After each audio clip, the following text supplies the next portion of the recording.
about that, but hopefully no more technical difficulties will prevent us from doing anything. How are you all doing? I'm here with Bakke Yogurt.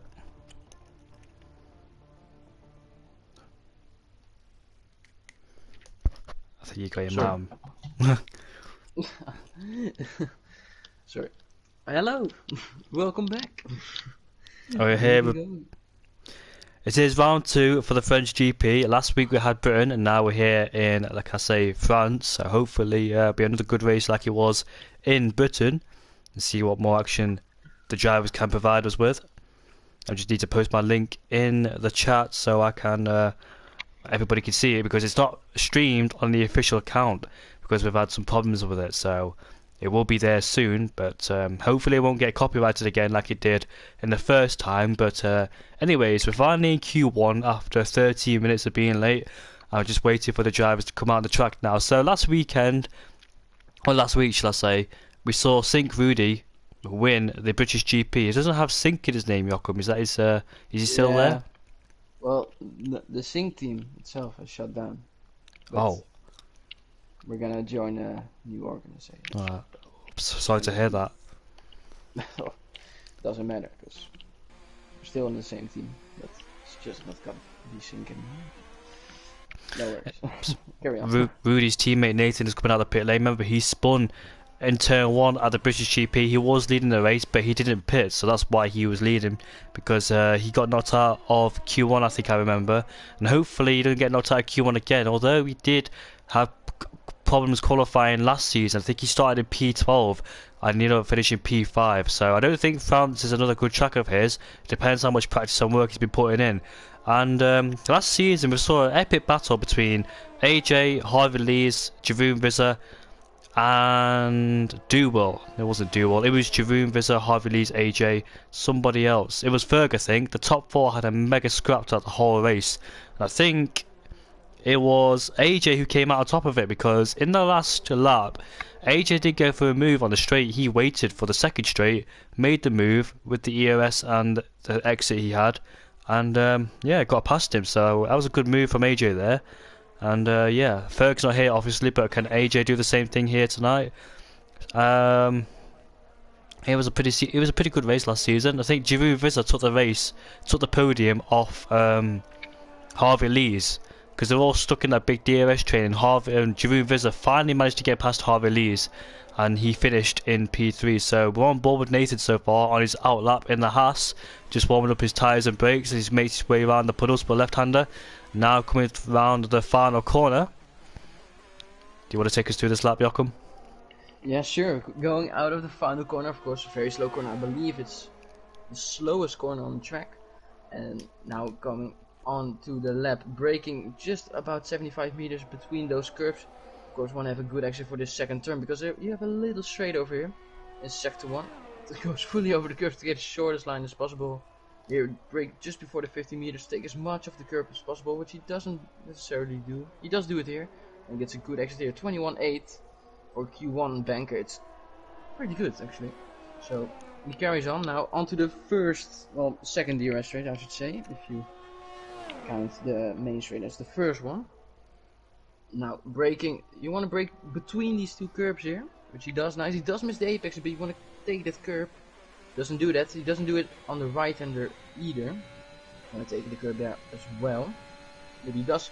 He's still on a pretty okay lap, 49.1. I think for Q1 time this will be good enough. Now in this very hard final sector, a lot of long corners, which makes it very tricky also on invalidation, because you can easily invalidate on the outside over here. But he does take it very nicely, I must say.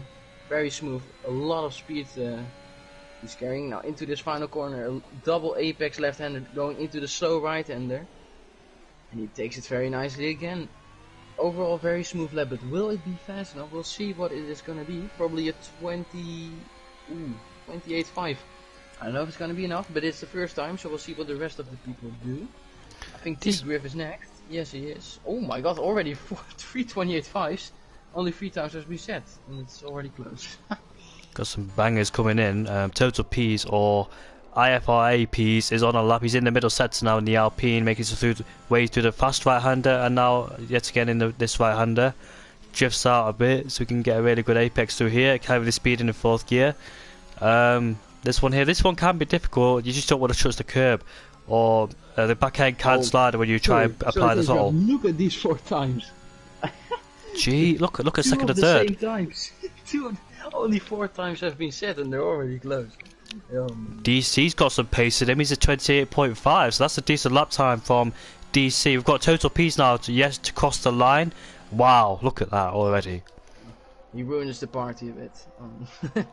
Straight into 27s. We've got a head bump here. Yet to cross the line. He's coming across the line now on the mediums. He's just invalidated his lap time, so we won't see him set a lap time on the first run. What about Wouter? He's currently down in P14. Mark's next. He's going to 28.2. P2. Bob about now carries the speed in. Turn 10. Let's see what his middle sector is like in comparison to the others. This middle sector is going to be a 48.6. And now he makes his way up to the right-hander. Fast right-hander, fully flat out. No need to lift off at all. Now coming through this right-hander. You want to let it drift out a bit so you can hook it up at the apex and get a really good sting shot coming out of it. Bring it to the right. Do the same here to the left-hander. Don't touch that apex because it can destabilize your car. Now coming through the double left-hander. Into the slow right-hander we go. Nicely done from Wouter. Locks up slightly, but that would affect him too much. Guts in the power, use the curb on the exit. DRS open. And this lap time's going to be a 27.8. Wow. 1/10 quicker than P's already. So, good lap time from Wouter, the Dutchman, in the Mercedes. He finished second in Silverstone. Arguably, he could have won it, but that penalty cost him a lot. And ended up finishing P2. Behind Rudy on an outlap on the medium compound tyres. This is the same scenario we saw at the British GP, Joachim. Some people are going on the mediums in Q1, I don't know why. Yeah, maybe it's because they already know they won't go on to mediums in Q2, so they might as well use it here. At a track like this though, would you use the medium compound tyres here? Nah, it's actually, on this track, the alternate strategy isn't faster, weirdly enough. So, yeah, as AJ comes across the line, he goes P3, just ahead of Mark. Again, the times are already close, especially for Q1 terms. So, exciting to see what other people do. But oh, I think I see someone spinning. Yeah, that's Jeroen. Spins in sector 2.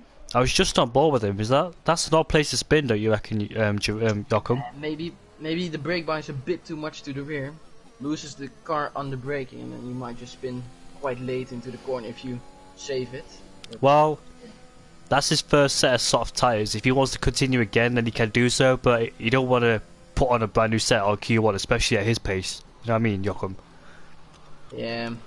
So, you preferably only want to use 1 and maximum of 2 if your name is Vettel, you know. But yeah. I reckon his tyres are good enough to do another lap. Obviously, they won't be too worn out, but if he can't make it through Q1 on his tyres, then he'll have to go into pits instead of the time. Dual? P5 for dual. I see Rudy on the lap. He's on mediums too, but he is going purple on sector 2, so he's going quite fast on them. Of course, he is the championship leader, so yeah, you need to have an eye on him. I know he has at PSGL like Monday here, so I reckon he's going to be the favorite in my eyes. Because he has practiced quite a lot here. I've practiced with him. So. Oh, a bit hesitant there. Takes a bit of a weird line, I'd say so. And locks up at the final corner. Yeah, still gets the apex, so it doesn't really hurt him.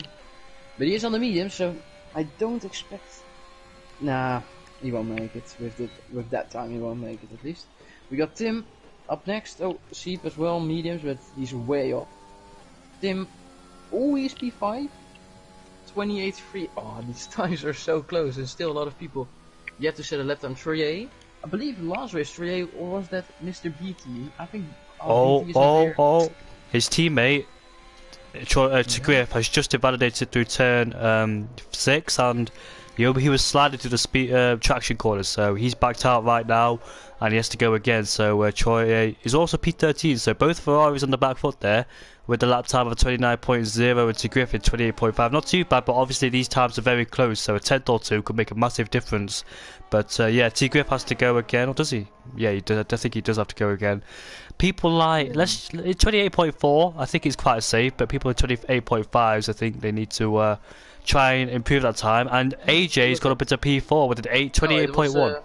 It was Jeroen who said Jeroen Vizza. So we did go again on the same set of tyres, which is quite good. Harvey Lee's next, and that's P6 for him. I think we have an Alfa Romeo next, but that's at Bumpy who starts his lap, so who's next? Let's see, maybe the Red Bull. Animo is in the Alpine. He's in the Alpine, yeah. No, he's not on that. I wonder why. I think he's not invalidated it, so I wonder if he's just made a mistake somewhere. He's done one. Krishna's on that. He's done one lap. Mediums. Oh, he spins. Oh, is that in the wall? Oh, yeah, that's oh no, Krishna, no. Okay. Didn't he crash out last time as well? It was Harvey Lees and Animo who crashed out last time. I'm not sure if he did in the race, Krishna. Did he do it in the race? I'm not quite sure. I'm not sure as well. I already forgot. Well, that's Krishna out of Q2 for sure. Yeah, Q1. He's not gonna go through, so he's out. Very Risking unfortunate, it. because Krishna, he does have good pace. He won the Cone Cup. His team won the Cone Cup. Yeah, but Thanks to Krishna's contribution, helping them to win the Cone Cup, stopping people like me and you, Joachim. yeah. So what Inemo's going to go in the pits because you don't have enough fuel to go for another run. So Inemo then, under pressure here at the French GP, he got knocked out in Q1 last time because he crashed at Magnussen Beckett's in Q1. Hopefully you don't have the same thing here in France. At Bompje is now in the final sector. He's on mediums as well. It looks like the mediums, because the fast medium runner right now is really, they won't make it looks like. And AJ already retires. I'm honestly not sure if he's fast enough at the moment, because I think a lot of people will still improve. Second lap on the medium compound tyres for Bompje, so it's a 29.2 when he has to go again for sure. Where's Origin Gamma? Oh, he's going through turn 1 and turn 2. Oh, misses both apexes. Not a great start. Want to take a lot of speed into turn 3. Use a lot of curb here. Apex hooks it up nicely in turn 4. Slow speed corner in turn 5. This looks good from Gamma. 22-0. It's okay considering that those first two corners were really bad. We all know, I know where Mr. BT is. He's at the Reading Festival. Unfortunately, he's not here because he bottled the race win last week. Oh, might have been the biggest bottle yet this season. The only bottle. He was very close to winning his first league race, he says, and well, in CRL, in the Ferrari, and that pressure just got to him. Like, that's one simple mistake you don't really see often, like not turning the corner in the left-hander. But I've done that before. Like, when I'm under massive pressure, I know I can win a race from P3 due to the two guys ahead of me having a not the two guys ahead of me, but first place having a penalty, second almost lost it, did Orange and Gamma on traction there, but second place on the old soft tyres. And Orange and Gamma's going to abort that lap and come into the pits. Right, he's got 5 minutes left, and he's going to have to put on a brand new set of tyres to go again. So Orange and Gamma under a bit of pressure. We've got Nemo out there on an outlet. Where's Esteban? He's Nathan. on a. Nathan is next. He's 3 times up going into the final sector, so watch out for him. He might jump up to P5, maybe with a good final sector P4. And of course, last week Nathan Q1 elimination, so I think he will be determined to improve on that. Let's see where it goes. Quite bad from Nathan. Ooh, P8, or the last sector he lost quite a lot. Looks like he's going again. We've got Esteban out there on another lap. He's doing a 40. Oh, he's 1/10 up in the middle sector. So we'll continue to see how he does then, coming through the fast right-hander. Now through the double right-hander. Drifts it out, slingshot his way back in, using all of the track. Now bring it to the right-hand side to do the same to the left-hander. You don't really want to touch that curb because it can destabilize your car, make you lose the rear end. There's plenty of people who have done that before, especially including me. Especially me. I've done it twice, I think. You have experience with everything. Safety cars as well. Yeah. Where's Esteban going to go then? He's going to come across the line to do a 20 P5. Yeah, I think he'll be safe with that one. T-Griff, I think, is up next. We have an Alpha, but he's going to start his lap. He's 1/10 up in the middle sector, he's T-Griff, and he continues with this. He's going to be put into P9 unless he finds more time. Hopefully he don't make a mistake. He locks up slightly. Won't affect him too much. He still hooks up the apex nicely now. With DRS short onto the line. Let's see where he can go. Would he go to P9? Yes, he does. Yep. Great prediction. I think Nemo's next. He hasn't set a lap time yet, but 48.8 for the middle sector, that's quite good. Oh, he goes a bit too wide than he would have wanted through there. Yeah, but he gets a good exit. So, oh, well, almost lost the good exit. He wants on the curb though. You don't want to really go on the curb, do you? Well, on there it's okay, but you don't want to hit the middle part because that unsettles your car. Hooks up the apex 90 to penultimate corner. What about the final corner? Will that be okay? Yes, it will. Yeah. Uses all the track on the left. DRS open for the run to the line. Where's he gonna go? With P5 or P4? Oh, I was off a bit. P8. I think it's still be enough. Oh dear. I think Griff Really? under a bit of pressure. Only P9 from Rudy. Look at Griff. He's running out of fuel. He won't be able to do another lap because there's not enough time to come back out of the pits. He's in P11 and 28.3. Will that be safe enough for him to get through to Q2? We've got ISO Knight out there, P15. He's coming to the final corner now, so keep an eye on him. Can he improve? I haven't seen his lap times. ISO Knight will cross the line to go into P14. Under a bit of pressure there. Again. Yeah, he's going again, so it's all or nothing on this lap for him.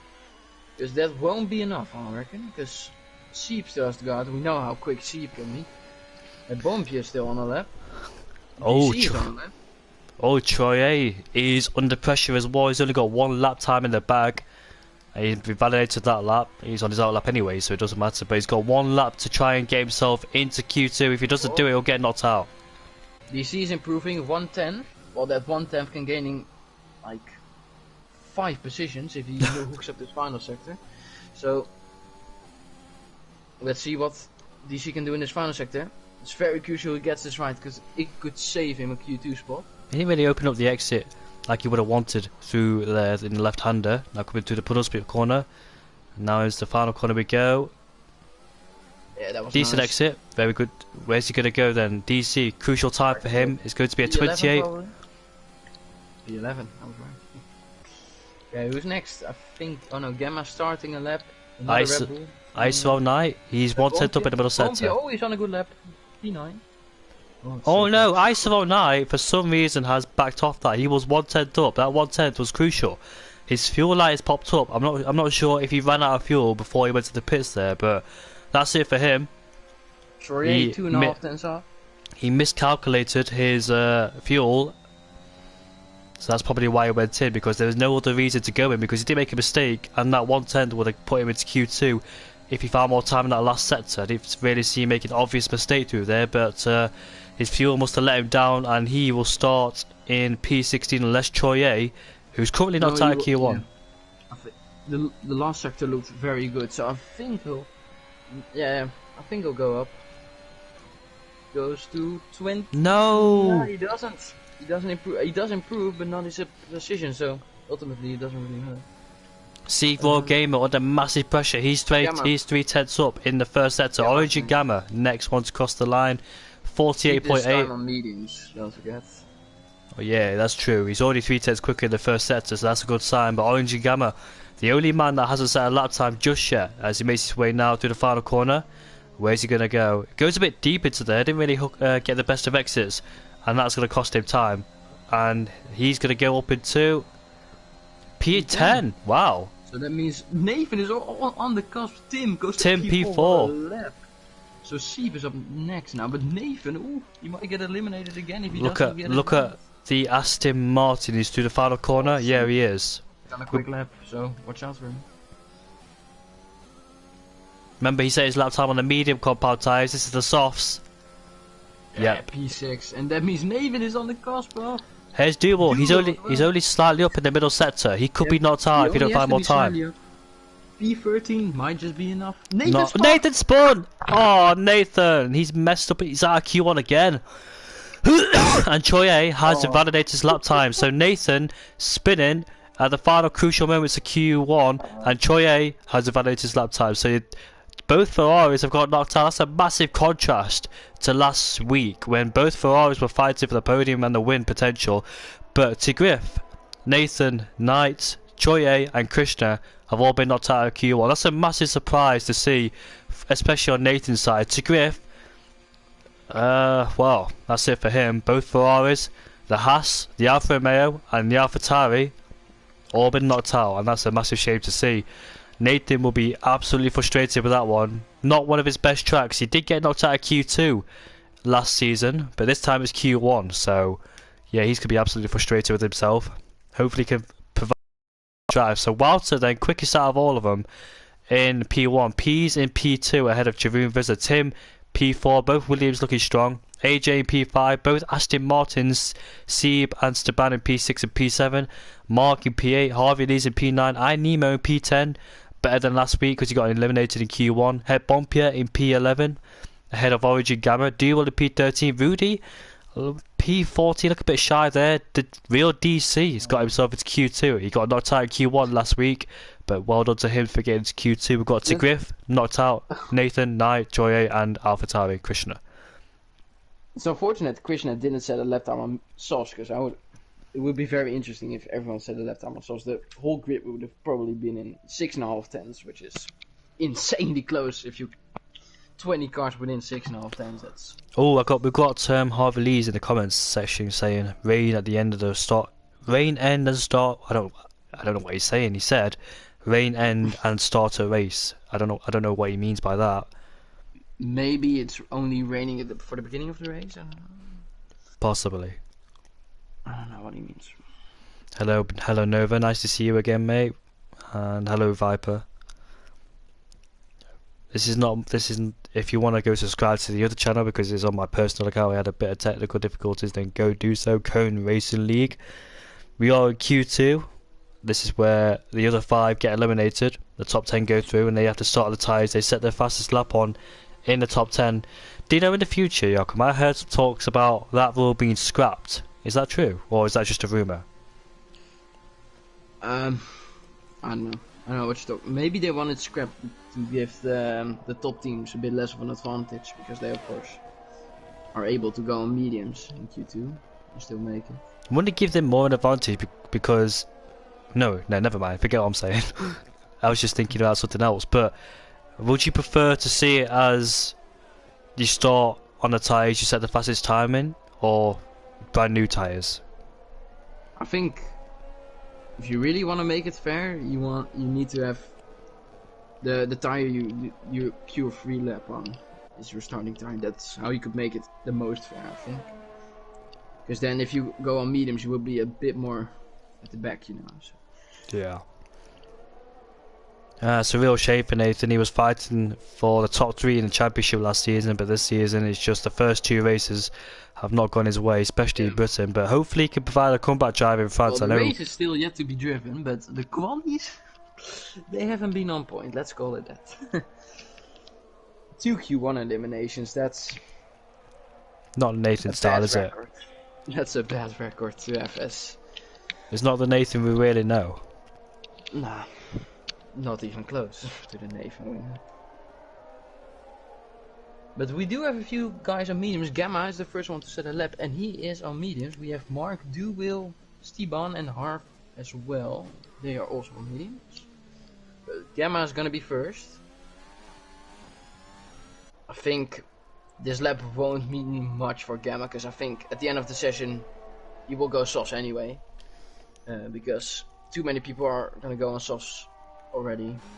So I'm on board with P's, making way through turn 2.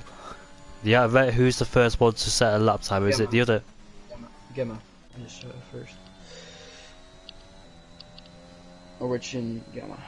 To be fair, the weather's not really looking that great here in France. It was like this in Q1, so I think we will see some rain like Harvey Lee said. Will that mix up the strategies? I don't know, but I think everybody will go to the softs anyway because it's Q2.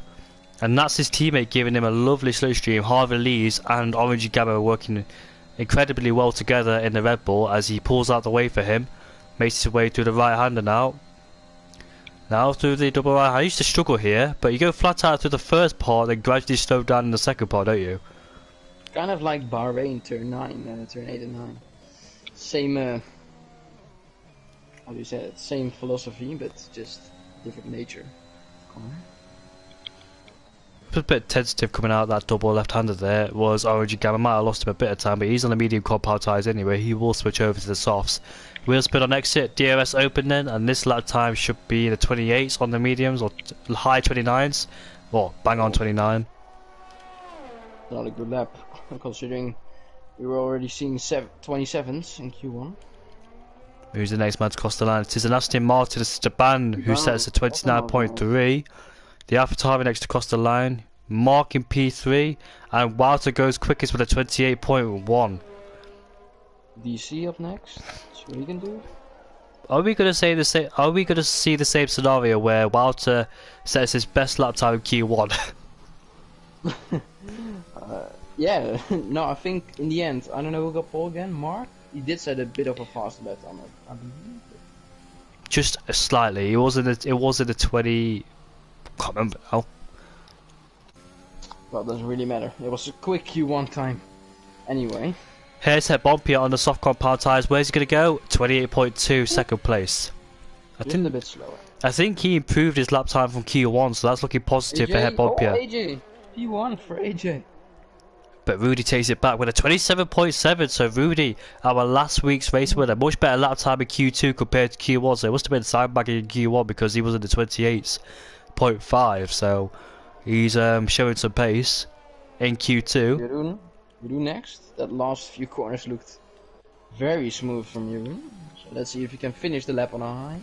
We've got Harvey Lees next on the medium compound tyres. Jeroen, nice one. A good lap. Just a bit quicker than Rudy.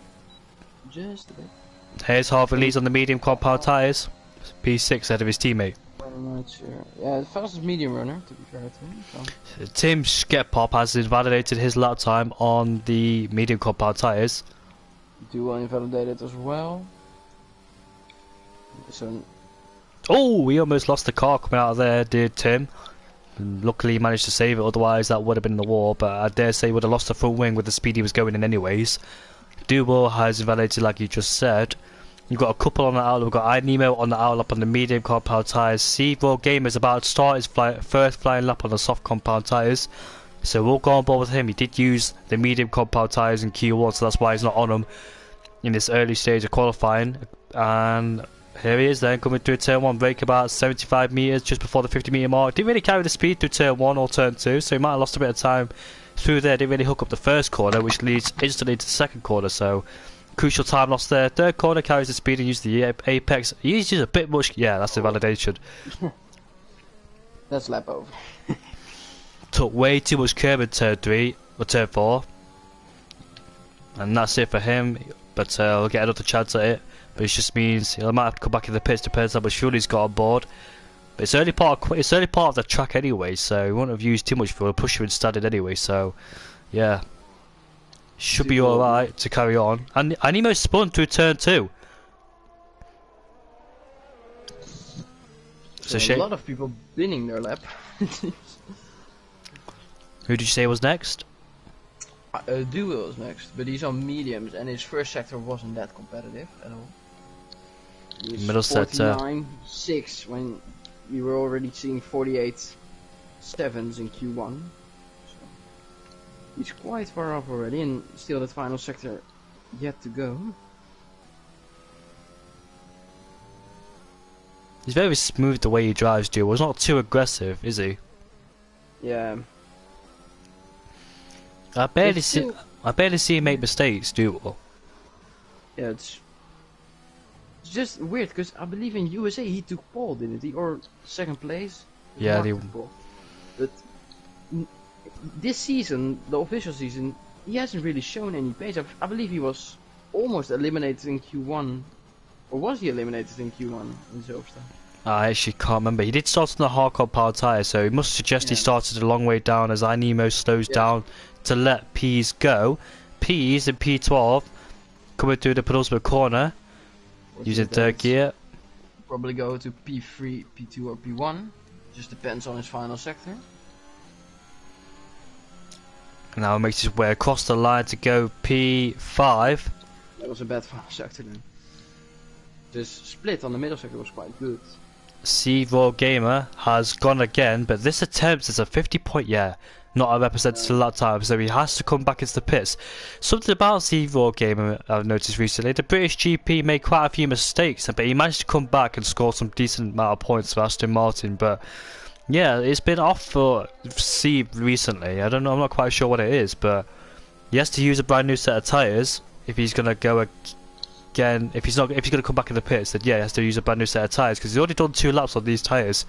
And yep, here he is then in the pit lane with 5 minutes left to go on the clock. So yeah, C4 Gamer, he won the last race of the season. His pace was getting better and better each race, but I think he struggled at the opening season, but I think he will get better eventually, like the rest of them will. Here's Mark, 7 tenths up in the middle sector on the soft compound tyre. Has gone purple on my screen, and now making his way to the fast right-hander, and now to the double right-hander through here. It is a lot of speed on the first part of it. Drifts out wide to get a slingshot exit coming out of there, carrying a lot of speed, bring it to the right. Want to get close to the apex, but don't want to quite touch it because it will make you lose the rear end of the car. Uses all of the track as much as he can get away with. To the final corner we go. He actually climbs the apex. Now DRS wide open for him. Let's see where he can put his car. It's going to be a 28.1 for him. It should be safe. Actually, a lot of 28.2 for Stiban. It's so close again. Only 4 thousandths behind the bump. I don't think Stiban will have time to go again. Get back. He might actually. Harvey Lee's then in contention for pole position last season. He's currently down in P9. His best lap time is on the medium compound tyre. He's had a fantastic race at the British GP. I think he finished in P5. He didn't have any penalties, did he, at the British GP? He was consistent throughout all of it. He was in a battle with Tim and C4 Game, I believe. He came out on top of it. His teammate Orange and Gamma, nice to see him back in Div 1, but I can't exactly remember what happened to him. And did he score any points in the last race? Who? Orange and Gamma. Oh, I remember what happened to him. He pitted before the safety car, didn't he? Oh yeah, he got unlucky with it. But he was in contention, I think, for like P6 or something, so he did quite well. I think Gamma was in Q3 as well. He was, wasn't he? Yeah, he was started on the soft compound tyres inside the top 10. He was running that big DRS train. Gamma had some good pace last week. But I dare say, Mark is not really safe, because 4 people yet to go on softs. 3 of them are out right now. Harvey, Lees, Gamma, DC. All quite good drives, and three drivers still yet to even set a lap time. And they're all quite quick. I don't know if Mark is gonna go out again, but if he doesn't, I don't think he's safe to win. Ready to retire because he's definitely safe. As we see Harvey Lee's then going for a second flying lap on the soft compound tyres this time. Here we are then, so we make our way through turn 1, braking before the 75 metre board, carrying a lot of speed in turn 1 and turn 2, using the exit speed corner as well. Short straight, coming into turn 3, carrying a lot of speed, use all of the curve there on the left and now the right, or right left. Slow speed corners. 21.8, so he's 3 tenths up basically in the first sector. Nice exit from him, no wheel spin on exit. No difficulties with traction either. DRS wide open for this long straight. Main or possibly overtaking opportunities here. Heavy braking zone now. Braking just before the 50 metre board. Use a lot of curve on the apex, so in this one as well. Don't want to invalidate if you take too much speed there. Some people have spun on that curb, but Harvey Lee manages as well. 48.8. I see Mark do a 48.6, so he's 2 tenths down in the middle sector in comparison to Mark. Now making his way through the double right-hander. Drifting it out wide. Slingshot his way through using the curb on the left. Bring it to the right. Want to open it up for this one as well. Nicely done from Harvey. No mistakes in this lap. It's been smooth and consistent from him. Coming through the penultimate corner. think Mark made a mistake in his final sector, so I think he can still get ahead of Mark. So Decent his last exit. sector from Harv was good. So Decent exit from I think Harv. it'll be around P5? P4. I think the other Red Bull is next, Gamma. Or is it? Yeah, Gamma, I think. Oh no, DC is actually next. Gamma's He's 4 at the start tenths up. already. Needs to find more time limit. Tim Scheppel. Oh no, he completely ruined DC's final corner. Oh. Yeah, yeah, I think you'll get a penalty for that after the race. Here comes Orange and Gamma. I'm not quite sure this is enough. It's not only good lap. No. Behind the, it's also close. If he gained 1/10 more, or just a bit, he would have been P5. Just how close it is. Can't afford to make any mistakes. Here's Het Bompier. He's coming through the middle sector now. It's going to be a 48.8. He's on pace with Harvey Lees. So he continues with this pace or gets better. He might be P4 upwards. So we continue with Het Bompier. Make his way through the double right-hander. Oh, that's over. What did it look like? It just like the car just pushed away from him. You know what I mean? Yeah, it's a bit off camber. So if you go too deep, it will force you out wide, way wide. So. He continues. He didn't invalidate it, so we'll stay on board. He's only got 40 seconds to go, so might as well finish it. But that cost him dearly. Coming through the final corner now. And DRS open for Het Bompier. It's not like him to be eliminated from Q2. He's got good pace in qualifying. Oh dear, P10. He might go again though. I don't know if he has the... Yeah, he's gonna go again. He has the fuel. Yeah, he does. Yeah. Tim is on a good lap. Oh, he's on a really... Oh, and he gets traffic as well. Well, that's a bit of karma for for him. You don't want to see it though. You don't really deserve it. But of course, no one deserves it. But it is convenient that he gets it. P3. P3. I think next one is Animo. Oh, he's invalidated, and he doesn't have enough time for another run, so he's P15. Marty really carried the speed into turn 2, but we'll go ball with somebody else. Steban is on a good lap as well. It's also close again. Alpine's about to cross the finish line, and where is he going to go? Oh dear. P15 Vanimo got knocked out in Q1, now he's last in Q2, so qualifying's not really working out for him so far this season. Steban coming to the final 2 corners then. He's on quite a good lap. This last sector was a bit scruffy, I must say. So I'm curious to see where he will go. Let's see it. P6, so he did get quite a good last sector. I must have been wrong. Duwell's up next. I don't know if he's improving. We'll see right now. Yes, P8. Mark P9. Gamma's out. Bompje doesn't improve. Ooh, Sieb does improve. P5 for him. I think next one is P's. P3. Oh, I can't even keep up. Walter's under a bit of pressure. No, he's not. Don't matter. Mark is out qualifying. Oh, but he's gonna improve a lot if he hooks up this final sector now. He's gonna push Duwell out. Yeah, Duwell's gonna be out. Because Mark's gonna improve. Yeah, P5 for him. So Wouter's Wouter almost eliminated. But that would have been a devastating result. 2 people that shocked me for not getting to Q3 is Nemo and Het Bompier. Het Bompier always has the qualifying pace, but sadly for him, he's been eliminated. He had good pace last season in France, but hasn't got his way so far. Hopefully he has the race to come yet. He was about 7 thousandths away from Origin Gamma in P13. DC's done a good job behind his teammates, so both McLarens in P11 and P12 get a choice of brand new tyres, preferably the medium compound tyres or the hards, whatever they go for. But Giroud Visit is the quickest man in Q2 with a 27.7.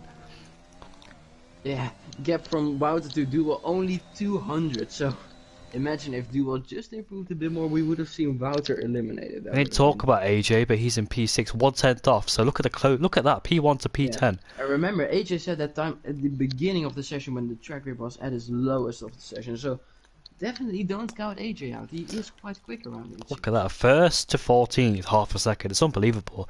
Giroud is the quickest man in the Williams ahead of Rudy, P2, showing good pace again in qualifying. P's in P3, Tim in P4, Mark in P5, AJ in P6, Sieb in P7 ahead of Harvey Lees, Steban in P9 ahead of Wouter, who almost got eliminated, Duwell in P11 ahead of DC in P12, Origin Gamma in P13 ahead of Bompier, Nemo, But Jimmy Rizzo though, he had good pace last season in France in quali and the race. Can he do a few steps better, try and get pole position into the next important qualifying? Yeah. Esteban also in Q3. I didn't expect that one, to be honest. That was Esteban is expected. a bit of a dark horse. Esteban. Because he's not really always up there, but he is there. He is always fighting for points. I hope to see. I hope he can fight for podium soon. It's again a bit overcast. I hope we don't see rain. I want to see some insane lap times. No mistakes in this one. Q1 and Q2 was room for error, but Q3 is no room for error. They should all know how to drive this track. There's no excuse now. The top 10, and it all comes down to pressure if they make mistakes. I mean, if I look at these 10 people, I don't see any of them making any mistake. I expect some very good lap times and some very close lap times as well. If I saw my name in there, I expect me to make a mistake. I know I would. But luckily, you're not in there. So no worries. I reckon if I was there, I would have pushed Barto out. Yeah. But I think Wouter could have just finished this lap, but he knew that he was safe because he was the latest. I'd still not take that risk. I'd still not take it. I'd be having anxiety if I was Wouter. Yeah, but Wouter's built different. So who's this then? Cutting all of the track. This is Total P. Is the cutting all of the track. Deserves a league ban in my opinion. Joachim, you drove in a league where corner cutting was legal in quality, and you did it.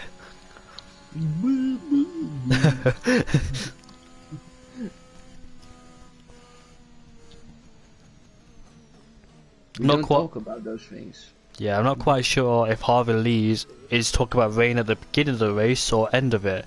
But he put beginning and end. I'm not sure if he meant... I don't know, but we'll find out soon in about 15 minutes time. Maybe it's better if we don't know. Makes it a bit more of a surprise. Hey, Pompier's my weatherman. Yeah. He's out of Q2, so I expect some weather forecasts. Yeah, Bob here is watching the stream, and probably he could tell us. But anyways, Pease is the first man out of the track.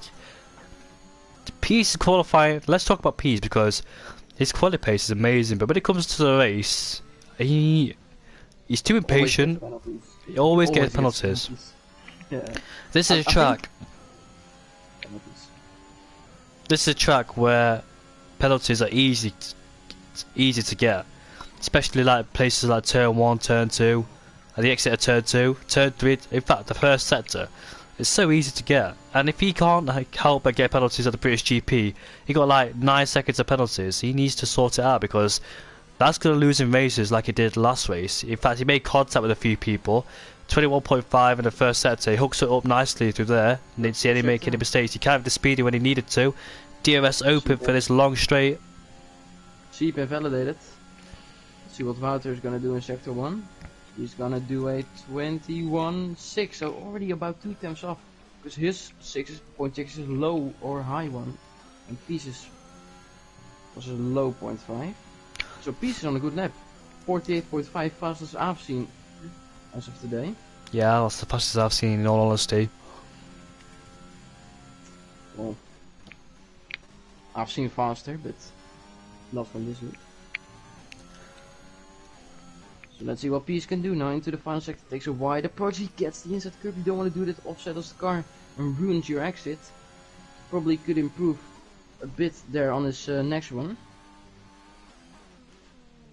See, his driving style is really aggressive, unlike like Duval's, which is really smooth. And Pease then is about to make his way across the line. What's it going to be? It's going to be a 27.6. Wow. That's a good lap. Next one is Wouter. Because Steve has invalidated, so he's gonna go again, it seems. So his teammate, teammate's about to start a lap, AJ, yeah. And Wouter comes across the line to set a 27. 7 as well. Oh no, 7. P0.6 Mark is next. Well, that's another big gunner. Let's see what he can do. 20. Oh, it seems a bit slower. Oh no. Verstappen, Jeroen. Where can he go? P1 for Jeroen. Oh, it's already so close. Tim starting his lap. Rudy is on a lap next up. 48.7 in the middle sector, so I think Peace did a 0.5, so he's a bit off. Chucks the car into the penultimate corner, now coming to the final corner we go, locks up slightly, but well, that would affect too much. Use the kill, but the exit, DRS open. Let's see where Rudy could go. Our last week's race winner is a 27.8 P4. Oh, P4, but he's only 1.5 tenths up, so last one is gonna come, it's gonna all come down to the final run. Esteban P5, but he's 7 tenths up, that's quite a big... Middle sector for half of these is not looking promising. It's going to be a 28.2. 5 tenths off, that's not, as you said, promising. AJ is on a lap as well. He's... Oh no, he's invalidated it. Valid seat behind him, as doesn't really seem to be going fast. Seaboard Gamer has run out of fuel. He's not on a lap. Tim is on a lap and he's getting a slipstream from his teammate, so might be a good lap. He's getting it all the way through here as well.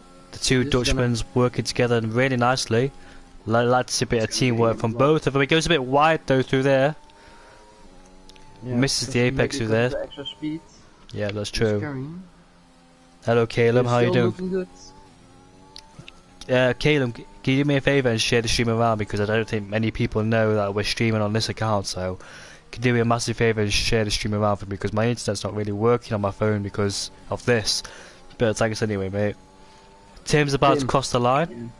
Might be P1 or not, it's not even close, actually 7 tenths. Oh, never mind. So with a slipstream as well, quite bad. Yeah, like you said, he carried too much speed into that fast right-hander, so that's why he lost all that momentum. Anyways, two drivers have not set a lap time, which is AJ down in P9. He was in contention for pole position last season and the race win. In fact, he got the race win, but not pole position because he got third took it. Seaboard Gamer also not set a lap time yet. He didn't race last season in France. He came in with like 4 races to go. And yeah, the rest of them are in the pit lane. Tim out there, who's invalidated his second run. He's not going on for another run. He's just completed it. He's coming back into the pit lane. So there's 5 minutes left to go. Your pole sitter is Jeroen Visser. Jeroen Visser told me that he's going to come back stronger. And he's proving just that.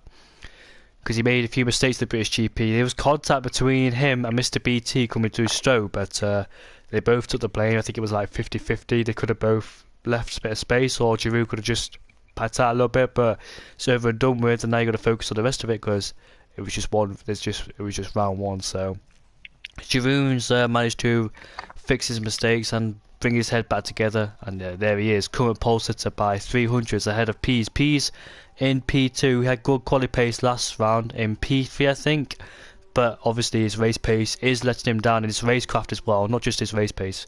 Race pace is decent, but his racecraft is letting him down. Rudy in P4, last week's race winner. Different strategy to everybody else. I managed to make it work with his fantastic pace. Harvey Lee's the underdog in P5. And now we've got Steban in P6. Steban, always a one to watch because he can be there and cannot be there, but both Aston Martins are both ones to watch. They both got the same similar pace. Tim in P7, I didn't see much of him at the last season, but he's looking like he's doing well. And Mark, this is his debut season. I think he was a reserve last season. Oh, I wasn't there for the final, like half of the season, but Mark looking like a disappointment so far in P8 because he took pole position last week, but this week he's in P8. But we know that's not a representative lap time from his side or point of view, and we've got Mercedes coming out of the pit lane because he did not complete a flying lap due to his invalidation. So here he is then. AJ then has the track to himself, but obviously in like a minute time everybody else comes storming out the pit lane and doing their flying laps. Under a bit of pressure is AJ, because obviously when you don't have 1 lap time on the board, it's very crucial to hook it up at the very last moment. So it adds extra pressure onto you because you know you ain't got 1 lap time on the board to keep you safe. So you have to make it count for the other one. Obviously you've got to make both count, but obviously like with Giroud Visit, his point of view, if he validates this lap, he's still up there in a high position. Whereas AJ, if he validates this lap and he doesn't have enough time, he'll stay down in P9 or P10 depending if Steve gets him. Same with Steve Raw Game actually, because obviously he hasn't got a lap time on the board, and if he messes the last one up, therefore he's going to stay in P10. So Yeah, it's always have to go. Good to have one lap time on the board. It's just like your mind games. You know what I mean? What's the word? Yeah. Is it not physiology? Um, Psychological effects. There we go. yeah. It's all It's all to do with like the psychological effect of things. And the pressure as well, because now you have to set up a good lap time. Otherwise, well, your starting position will be a bit bad. Oh, that's not what AJ wants. Hopefully those can't. No, No. Didn't see him, and Tim is not out of the way yet. You might as well stop right now.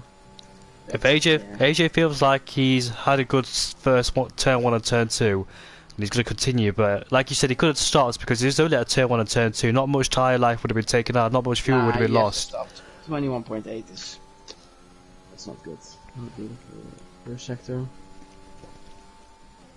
I'm gonna watch on Jeroen personally, because I know AJ's lap won't be much, or he's not gonna do much to the top 5 at least. 4. Nathan, I agree with you there, mate. You all have a bottle job. And hello, Dragon of Speed. How are you? Oh, Jeroen a point for sector 1, already 1:10 far up. I mean, Jeroen is flying. He was in contention for pole position last week. Last season and last week. He wants to do one better. Look at him carrying the speed through there, getting his braking absolutely spot on. No mistakes through there at all. And that's a car who's not going to get out of the way. I think he wanted to give a slipstream, but he mistimed it a bit. I'm so glad it was his teammate, because I thought it was a different person. Yeah. No worries, I think everything's fine. I didn't actually see Jeroen's middle split because of that, but we move. I think he's still on a good lap. It looks all quite fast. He's connected it all up really nicely. Has Jeroen Visser. A lot of traffic here. Oh! Please tell me. No. He's lost a lot of time because he chucked the car into the penultimate corner, and I dare say he's lost a bit of time. I think he will only improve by a little bit. Yeah, 44 thousandths won't be much. Cost him a lot of time. That. I just went on board with Pease for a split second, and he didn't have the best of turn 2, so he might have lost a bit of time through there. We've got a Haas of Rudy coming to the middle sector, which is going to be a 48.4, 2 tenths quicker. That could be pole position if he keeps the speed up or improves. He needs to improve slightly, but there's a yellow flags in sector 1, and Tim messed up a bit in sector 1 there, where the yellow flags were. Go back on board with Rudy. By the way, Tim did improve in the first sector by a bit, so hopefully he can continue that. Esteban crossed the line to go P6 at 28.1. Here's the Dutchman of Rudy, chucking it in the penultimate corner. Now to the final corner we go. Use the first gear for the extra rotation. Getting on the curb a bit. And will he get pole position? Oh yes, with the 27.4, he found a lot of time in the last sector. What a lap time. AJ's next. Oh, P5, he's... Oh, just... Oh, Look at Walter. Look at Walter. He's going to improve. Will it be pole position for Walter? It's P3. No. Total P's has validated it, by the way. Mark, can he do it? Oh, he's quite far off, actually. See, Harv is improving a little bit. Tim is up next. Let's see what he can do. He goes to P7. CP8, oh, too fast up. There comes Harvey Lees, and it's P5 for Harvey. So Rudy's your pole sitter then, ahead of Jeroen Visser. Disappointment for Jeroen Visser because he got that final sector all messed up. When he messed it up, but there was traffic in the way. Walter P3, P's and P4, Harvey Lees and P5, AJ. I didn't expect him to be out-qualified by Harvey, but Harvey's done a fantastic job in P5. AJ will be a bit frustrated because he was in contention for pole position last season, but this season he's in P6, so he's got a lot of work to do. And Mark, our last week's pole sitter, down in P7. He's not going to be happy with that one at all. And there it is then, majority of the Dutches. There's like 6 Dutches here in Q3. Yeah, both Aston Martins on the 5th row in P9 and P10. Tim in P8, so he's done a good job again in the Williams. Mark, like I said, he's going to be frustrated with that lap time. But Jeroen Visser could have had pole position, but he starts P2 and he's still in a good spot. So Let's see how it is going to go through the race. Walter, he's not going to run away with it this time because he's in P3 unless he gets a really good start. And Joachim has to go, so we'll see Joachim later. It's just me now.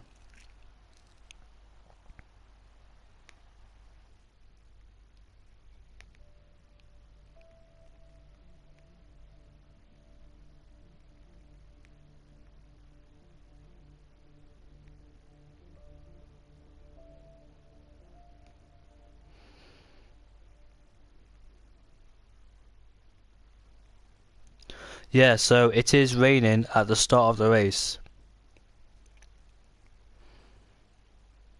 Everybody else will be on the intermediate tyres, so this is a wet race. I think you should dry up towards the middle or not at the end. It's not going to be all a wet race, hopefully, because it doesn't really go well here in France with the wet weather. I think 2 seasons ago we had wet weather here in France. It was between Ferg and Duel, and I think Duel won the race. But yeah, it is the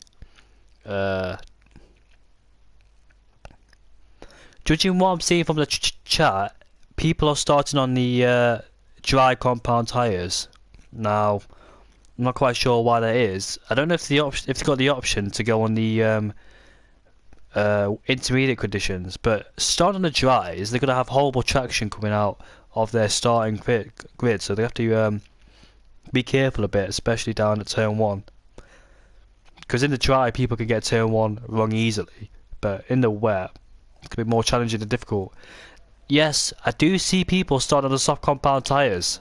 This is going to be very interesting. Will people pit? Not at the end of the formation lap, but will people pit to go on the intermediate tyres at the end of lap 1? Will we see a mad dash to the pit lane at the end of lap 1?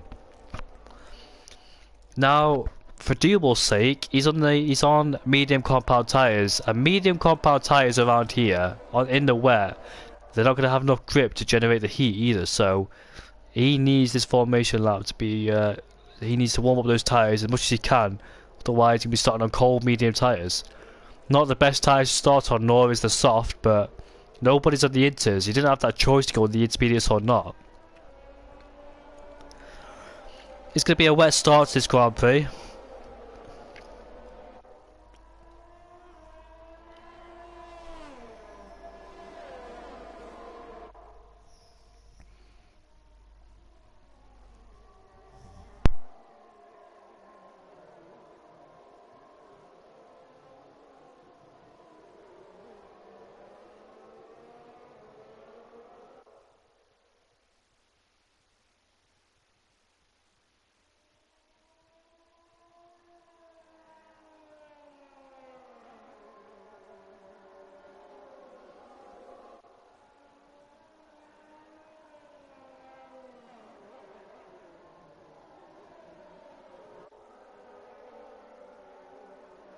So, Rudy will start in first place ahead of Jeroen Visser.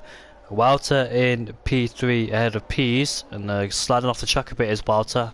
Harvey Lee's in P5 ahead of AJ in the Mercedes in P6. We've got Mark in P7 ahead of Tim, Seville Gamer P9, Esteban in P10, and the only driver on the medium compound tyres is Duel.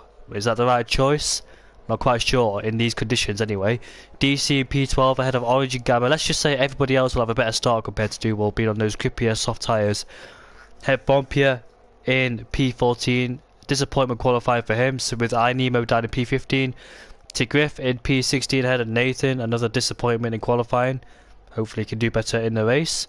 Iso 09 in P18 ahead of Choi A, and Krishna will start in last place due to his crash in qualifying as the drivers line up then. For the start of the race,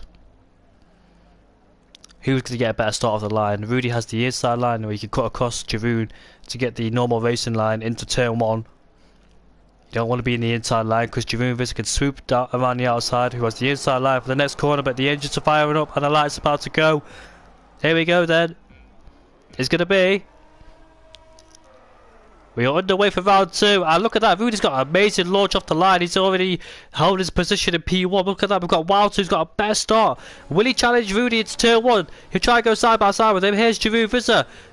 It's P's actually. Giroud had a terrible start. He's in P4, but side by side goes Total P's and Walter. They're coming into turn 3 now. Walter stays ahead of Total P's. Giroud has dropped 2 positions down the field. AJ has got past Harvey Lees as we've got C4 Gamer. He's going to go down the inside of Tim into turn 5. Steve has to cut the corner. He might get a warning for that one, or has to give the place back. But he's in P8. We've got a spinner already, and Krishna is down in 20th place, so it could be him. But anyways, we've got Rudy leading this race ahead of Walter. Will Total Peace try and make a move down the inside? No, he won't. He's too far back as we enter a heavy braking zone now. Will anybody mess this braking zone up? Harvey Lees goes a bit deep and still makes the corner. Mark in P7 trying to get past Harvey Lees there. As they all make their way through nice and cleanly now. Let's see what's going on the back. Has anyone made contact with anybody? Choi A is alongside Head Bompier. Head Bompier is going side by side now. Are they going to go flat out through this corner? No, Choi A thinks better of it. Head Bompier sliding through the corner. And Choi A stays ahead of Head Bompier for P. Oh, he's going to go back down the inside, but Harvey Lees is under pressure from Mark. Head Bompier's got past Choi A, and Nathan's got past Duel. C4 Gamer has overtaken Mark. We're going to go further on the field because they're all over the place. Mark's dropped 2 positions as here goes Tim. Tim's taking the place back off C4 Gamer. Mark's dropped down 2 positions. I'm not sure if he's made a mistake somewhere. I've got off the track. Origin Gamma is putting pressure on Mark ahead of him. Look down the inside goes somebody. That's an Aston Martin. A spinner. Spinner. In fact, he saved the car. That is the Aston Martin of C4 Gamer. They're going 3 wide into lap 2. Here we go then. Into turn 1 we go. Will Mark go down the inside? Here comes Animo. Going down the inside. No, he won't. Stays behind Stepan. And Mark's had a terrible start. Look at that. Here comes C4 Gamer back again for more action. Despite that mistake at the last corner. And Origin Gamma backs out of it, but he's got C4 Gamer going down the inside. Origin Gamma has the inside line for the next corner, but C4 Gamer will go around the outside to take the inside line for the next corner too. Side by side they go. Here we go then. And C4 Gamer has got past Origin Gamma. What a first couple of laps that was. And look at that, they're all sliding. Has he spawned? No, he's not spawned. He stayed on the track, but he will lose 1 position so far. And here comes the Aston Martin of C4 Gamer on Mark. Mark's had a terrible start there, but he stays ahead of C4 Gamer. Wow, what a first couple of laps. Like, here's Tim. Tim's moved up a place ahead of Harvey Lees, so Harvey Lees started in 5th place. He's currently down in 7th place. And AJ's in P5, but Chirivas had a horrible start. He's dropped 2 positions already from P2 down to P4. C4 Gamers had a horrible lexicon at the fast right-hander, but here comes C on Mark.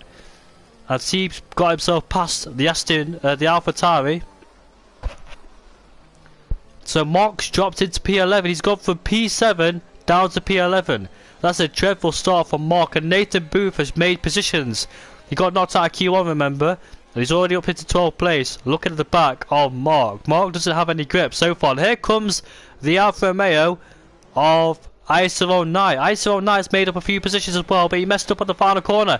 Duel and Head Bompier going side by side now. DRS is enabled despite being in wet conditions. And here comes ISO 09. Duel went from P11 down to P16, so his medium tyres hasn't worked out. They've not got the grip to generate it. Somebody spun through turn 1 and turn 2. Who was that? Was it Stepan? I'm not quite sure, but the yellow flag. Stepan's gone. What's happened to him? He's lost his front wing. Stepan has lost his front wing. He made contact with somebody there. I'm not quite sure who, but we've got Duel fighting his teammate. There's the McLaren going around the outside, but look at that. ISO 09 is in P11, made up few positions. Nathan was fighting, who was it? Someone lost their front wing, Stepan. He was fighting Stepan. They're going 3 wide on the straight. Here they go then. Nathan does not have DRS. He's vulnerable on the straight. And out of the outside goes ISO 09.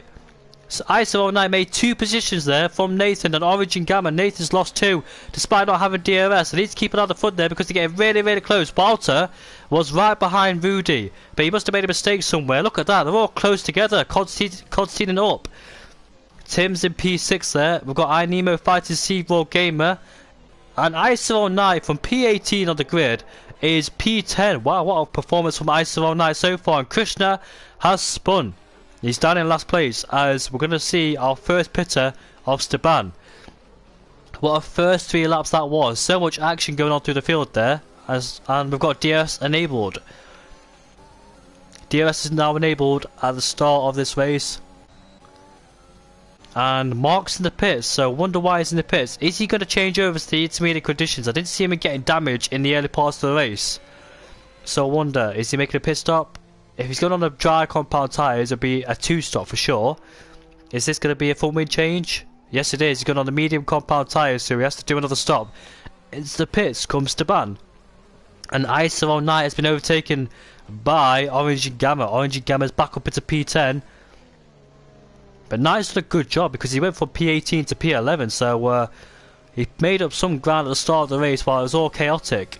But further in front we've got Walter, Rudy, Pease and Jeroen and AJ fighting for the lead. Tim is just 1.6 seconds back, and Sir Griffiths has got our first penalty of the day with a 3-second time penalty. He's currently behind Duel on the medium compound tyres. ISO 09, they made contact, and ISO 09 then side by side with Orange and Gamma. Who's going to make it out on top? They're still side by side, but ISO 09's got a much better exit coming out of there. And he is ahead for the next corner, but AJ is right behind Jeroen Visser. Look at that, here he is then. Jeroen Visser going wide to get a much better exit out of the fast right-hander. Go wide again is Jeroen, that's his tactic for this one. But ISO 09's in the points from starting P18, so he's made up a lot of ground in the first 4 laps. And has it stopped raining? It's stopped raining, folks, so it should get better from here on in. But wow, I enjoyed those first few laps because they provided some great entertainment. In fact, Orange and Gamma's in the pit lane, so he must have made contact with ISO 09. It's too early to pit, in my opinion, but what's it going to be? Is it going to be a full win change? No, it's going to be a mandatory pit stop on the medium compound tyres. It's a 2-stop strategy as Jeroen Visser has overtaken Pease. Let me go see that. Not a place you expect to overtake there, but he's done it in turn 3. And Jeroen Visser will have the luxury of DRS behind Walter. Walter is right behind Rudy. The top 2 fighting like they were at the British GP. But this time they're on the same strategy as Walter's got the DRS and using his DRS, and he flies past the Haas driver for P1. Early move there from Walter to get past him, but Seymour Gamer has overtaken Harvey Lees. Will Inemo fancy a move down the inside? No, he thinks better of it and stays behind Harvey. The Seaboy game has gone off the track, and if he does that one more time, I dare say he'll get a penalty. He's gone off the track a lot recently in the first 5 laps, so you've got to be careful not to pick up a penalty, otherwise you'll lose him a lot of time. And early in this race too, look at that, the top 5 all within like under 1-2 seconds of each other. We've got Pease, we've got AJ, we've got Jeroen Visser, we've got Rudy, and we've got Walter. If you remember the last race at the British GP, we saw Pease has been overtaken. In fact, into the pits comes Pease. I wonder people are doing a 2-stop strategy because we've seen some very early pit stops. As into the pit lane comes Harvey Lees. So it must be a 2-stop strategy because I wonder what comes to the pits on the hard compound tyres and goes to the end. And it is a 2-stop strategy. Alpine doing something different here, and it's a bit of lag, isn't it? Yeah, it's lag. He didn't get held up in the pits, by the way. It was just a lag got in the way, as AJ is right behind Jeroen's gearbox. As they come onto the main straight yet again, lap 6 out of 27. Will AJ fancy a move? If you remember last season, Jeroen Visser spent the whole race stuck behind AJ in a massive DRS train, and guess what? It's the other way around this time. AJ stuck behind Jeroen Visser.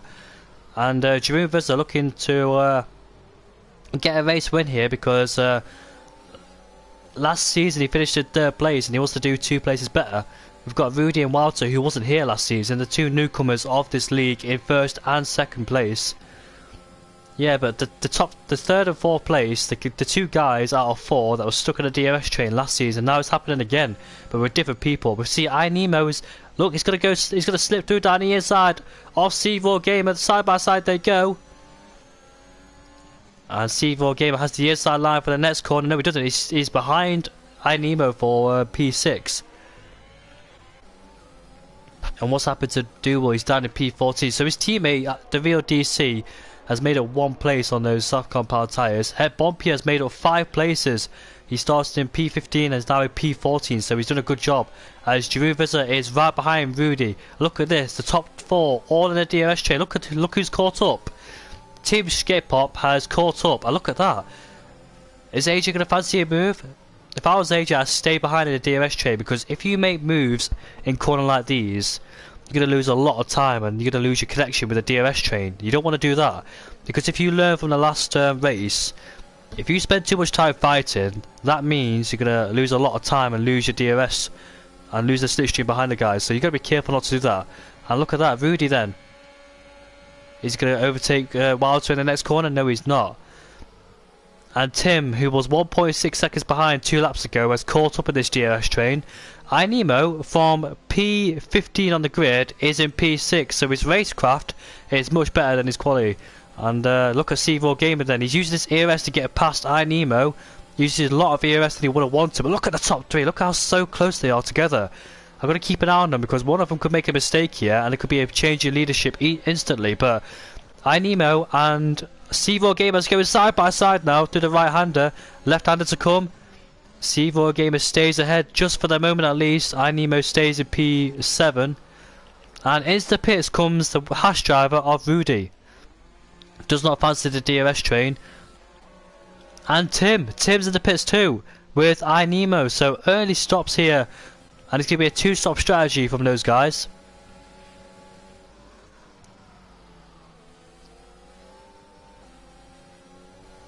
AJ right behind Jeroen Vizzer as we're on lap 8 out of 27.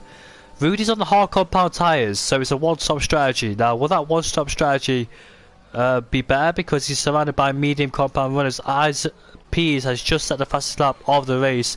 That belongs to Harvey Lees now. And Rudy's in 14th place, a long way off Pease. Pease, remember, was the first man to pit, and he's way ahead of Rudy. And there's been a change in leadership, or is about to be, as Jeroen Vizzer has overtaken Wilder for first place. So the two Mercedes, one of them's going to pit soon, as Iceron Knight has moved himself up into P4.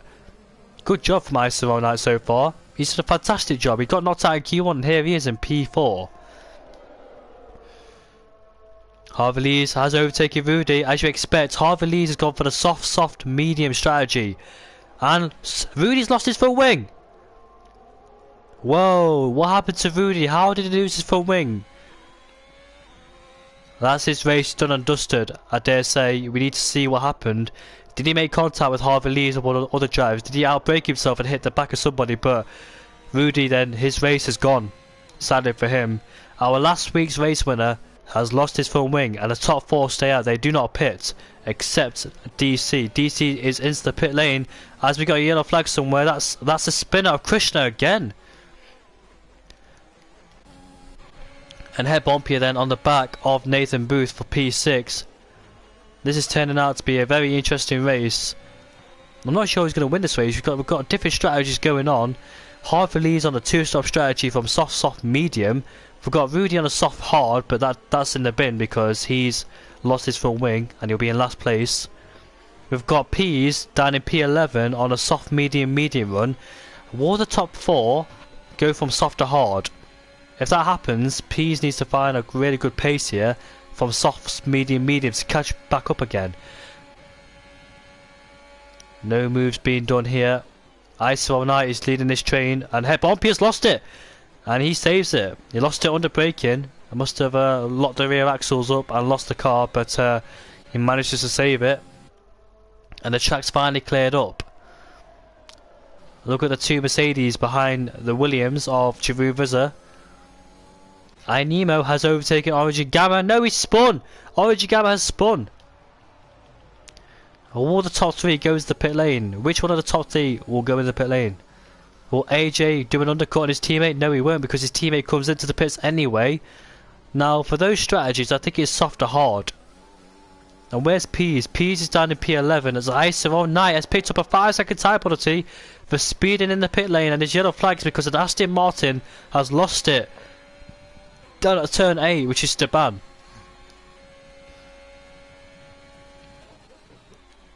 Nathan is up into P3, but we've still got a battle for the lead between AJ and who's made a mistake coming out of there. Nobody so far. It's been a disappointing race for Mark. He's down in P17. He's fighting DC and Krishna for P15. Here he is then, pulls out to the right hand side to make a move on DC. Into turn 1 they go. Krishna's ahead. Krishna, who's spun twice in this race. I wonder what happened to Mark. What did happen? I'm not quite sure. He doesn't really have the pace, but somebody's dropped it. Is that one of the leaders? It's in sector 3 and nobody's in sector 3 except Rudy, who's in last place. Well, that goes to Orange Gamma.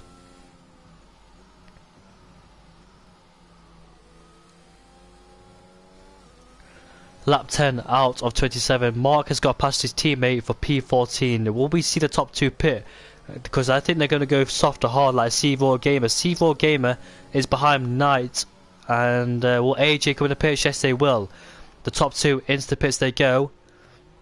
Keep an eye on P's in P7 because he's most likely to undercut them both. As Bob is in the pit lane and Nathan's in the pit lane. No, he doesn't. Nathan stays out there. So Griff's in the pit lane.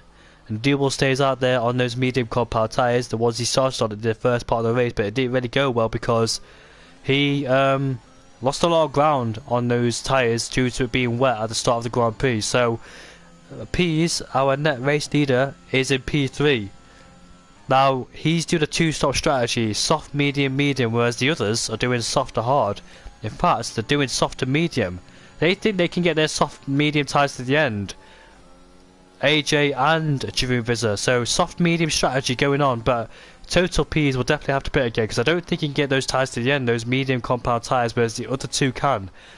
And Walter in P6 also on the medium tyres, so it's not soft to hard, it's soft to medium, as Harvey Lees is ahead of him on the soft compound tyres. He's pitted, but for a brand new set of soft tyres he's doing soft medium.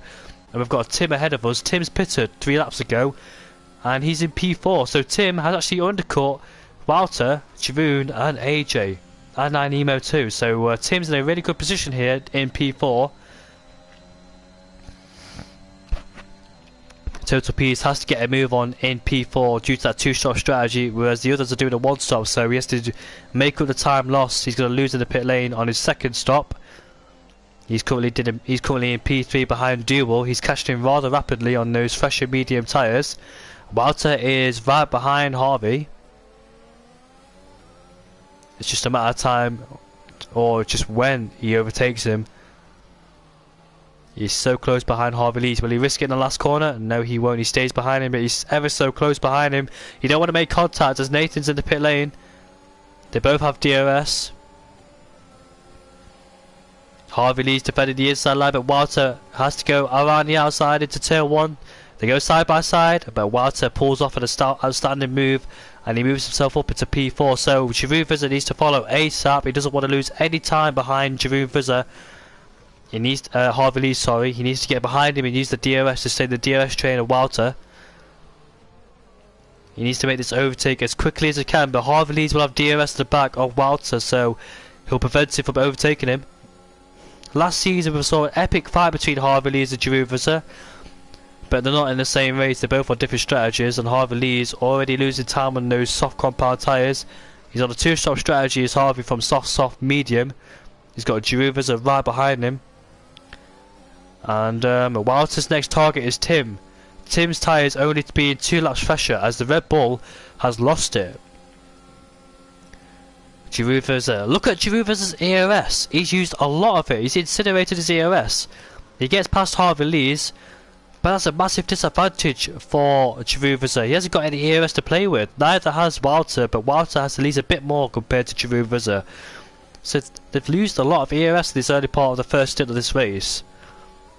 And Duel, our race leader, hasn't pitted yet. He started the tyres he opted to go for as Harvey Lees dives off into the pit lane. Walter on the back of his fellow Dutchman Tim, as Jeroen Visser has set the fastest lap of this race. He wants to overtake Tim as quickly as he can so he can pull away from Jeroen Visser, his main rival for tonight.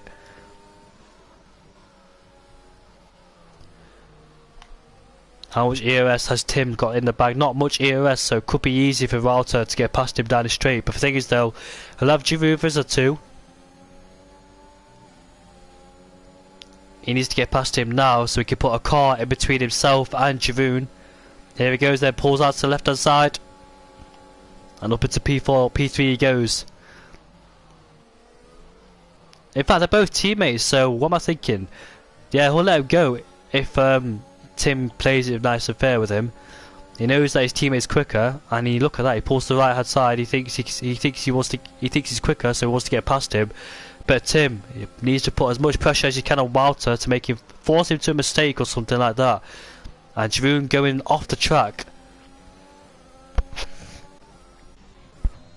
We've got Nathan under pressure from Het Bompje. Nathan's used a lot of his ERS already, so has Het Bompje. So a lot of drivers use a lot of ERS as Tim and Jeroen Visser swap positions. That's quite smart from Tim to do so, because that allows Jeroen Visser to get DRS at the back of Walter and stay on his tail for the rest of this lap. They're back where they started really, in that DRS train between Walter and Jeroen. AJ's dropped out of the DRS train. He was the latest to pit out of all of them because his teammate had the choice to pit first because he was ahead of him. But AJ stayed out a bit too long as Pease has made an overtake on Duel. And up into P1 he goes. Do you know what? We'll find out how long Pease's tyres can go for. There's 13 laps to go this race. 13 plus 8 is 22. 22 laps to do on these tyres. Can he do 22 laps of the mediums? Possibly, but they'll be dead towards the end. And once they die out, therefore it'll bring Walter and Jeroen back into play. Not too far away is Walter, only about 2.5 seconds away. Who's going to win this race? Will it be Pease? Will it be Walter? Will it be Jeroen Visser? Could it be AJ? Could he be back into contention? And Sevo Gamer has got past Iceroll Knight. But Iceroll Knight, let's talk about him, because we haven't really spoken much about him. He's done a fantastic job so far because he was knocked out of Q1. In fact, we will see him move on Jeroen, on Walter. He's right behind him. Not in this corner, we won't. But Iceroll Knight, down in P9, knocked out of Q1. He's currently in the points. And he's 4 seconds ahead of Mark, who's on the old soft medium compound tyre. It's been a disappointing race for Mark.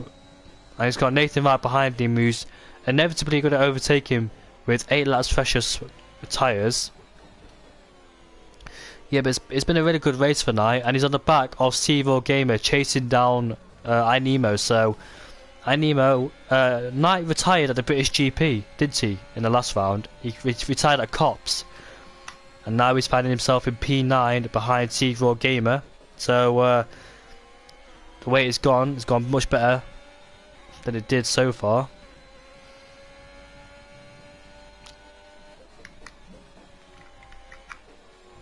Nice. I think he's got good pace now, but he just makes too many mistakes. That's my opinion of Knight, but he's doing a really good job so far down in P9. You see iNemo breaking the toe there. Sevo Gamer has DRS on him, so does Iceroll Knight. And they're both too far away to try and make any move on iNemo, so iNemo stays out in 7th place. And Nathan has overtaken Het Bompje, or Het Bompje is on Nathan because Nathan was fighting off Het Bompje. But Het Bompje using the extra ERS and battery that he's got. And he's going to make a move on Nathan. They go side by side now into the fast right hander. And I dare say Het Bompje has came out on top, which he has. Both Alfa Romeos in the points, so Het Bompje and Knight doing Alfa Romeo a massive favour there by getting themselves in the top 10.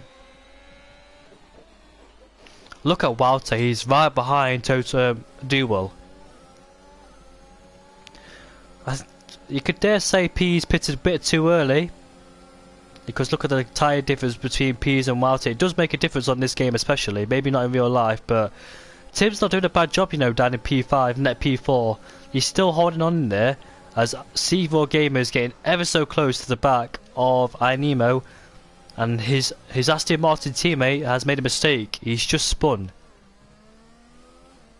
What on earth happened to Origin Gamma? Because he's a lap down. I'm not sure what happened to him. This should be an easy move for Jeroen Visser on Duel. He needs to make this move ASAP. He doesn't want to let Walter get away or have some breathing distance in between himself and Walter. Now it's Tim's turn to try and get past Duel. It's also crucial for him to follow through. He doesn't want to lose time being stuck behind Duel, which he does make the move now.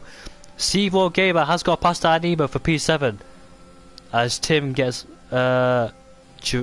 Duel. ISO Knight. Look at these three. So close! Oh no! They both spun! Nemo spun by himself, and sadly for ISO Knight, I was talking about how well he was doing. He did not realise that Nemo was spinning and he collected him, and that's a massive shame. He's also damaged his front wing as Pease is in a pit, so it's a two-stop strategy. As down the inside goes the real DC. That's a massive shame for ISO Knight. Massive shame. So basically, Nemo dropped it by himself, but he took out Knight with him. So Knight, the innocent bystander there, that's not his fault whatsoever. It's very easy to make a mistake in a corner like that. He just didn't really have enough rear downforce to make it go flat out.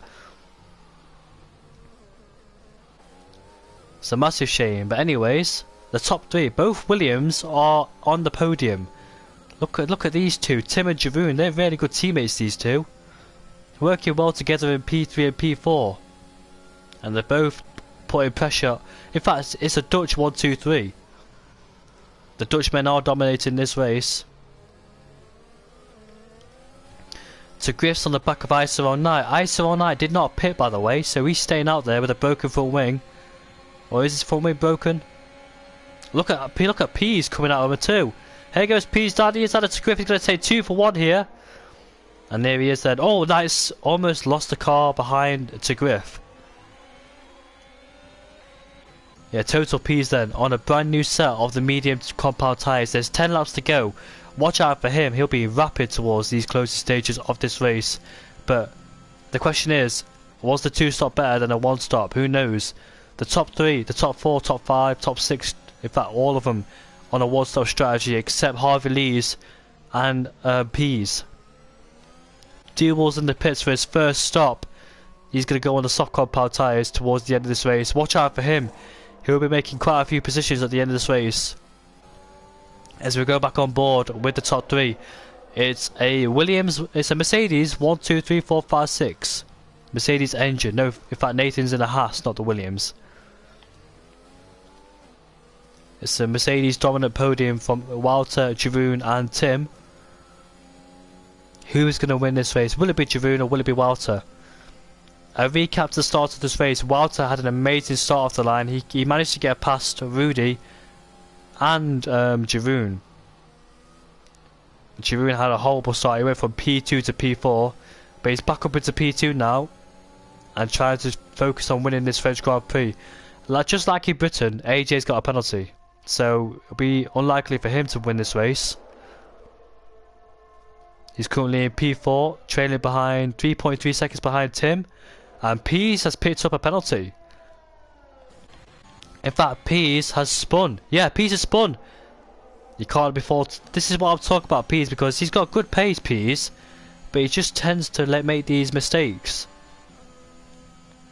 He picks up penalties, and he just makes he just spins basically. It's just, we know he's got the potential, but if he's more consistent, he'll be up there fighting. But it's not the case at all.